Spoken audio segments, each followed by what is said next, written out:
কয়েক সপ্তাহের ব্যবধানে ফের নদিয়ার পলাশীপাড়া থানার বড় নলদহ গ্রামে মাদক বিরোধী অভিযান চালালো পুলিশ। শুক্রবার সকাল থেকে বিকেল পর্যন্ত গ্রামের একাধিক জায়গায় একযোগে তল্লাশি চালানো হয়। যদিও বড় পরিমাণে মাদক উদ্ধার হয়নি। পুলিশ সূত্রে জানা গিয়েছে 131 গ্রাম হিরোইন উদ্ধারের পাশাপাশি এক পৌঢাকে গ্রেপ্তার করা হয়েছে। ধৃতের নাম বাহারুন বিবি মণ্ডল, তার বাড়ি ওই গ্রামের উত্তরপাড়ায়। মাদক কারবারের সঙ্গে পলাশীপাড়া থানার একাধিক গ্রামের নাম উঠে এলেও বড় নলদহ বারবার শিরোনামে এসেছে। এর আগেও সেখানে একাধিকবার অভিযান চালিয়েছে পুলিশ। মহিলা পুরুষ নির্বিশেষে গ্রেপ্তার হয়েছেন অনেকে। গত কয়েক বছরে মাদক পাচারের আগে কেজি কেজি মাদক বাজেয়াপ্ত করেছে পুলিশ। তবে অতিরিক্ত অর্থের হাতছানিতে পুরোপুরি বন্ধ হয়নি ওই কারবার। সূত্রের খবর, শুধু হিরোইন এনে বিক্রি নয়, কাঁচামাল এনে গ্রামের বিভিন্ন জায়গায় তা তৈরির কাজও চলেছে। স্থানীয় সূত্রের দাবি, একদিকে যেমন তরুণ প্রজন্মের একাংশ মাদকে আসক্ত হয়ে পড়ছে, তেমনি ওই কারবারে জড়িয়ে পড়ছে বাড়ির মহিলারাও। এমনকি নাবালক থেকে শুরু করে সমাজের বিভিন্ন স্তরের মানুষের নামও মাঝে মধ্যে উঠে এসেছে।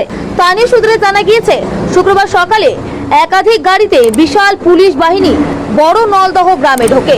মাদ্রাসা পাড়া ও উত্তর পাড়ার একাধিক বাড়িতে তল্লাশি চালানো হয়। মাদ্রাসা পাড়ায় পাশাপাশি 3টি বাড়ির একাধিক ঘরে তল্লাশি চালায় পুলিশ।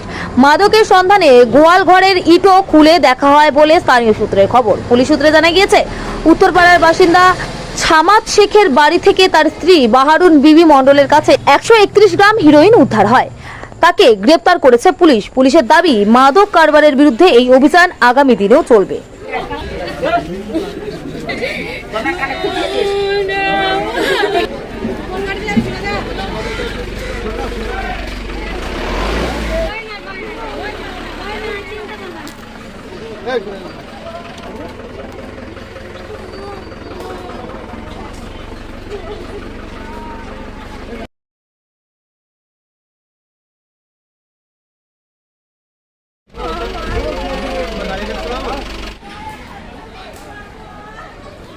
আসো, তোমরা কিসে এসছো?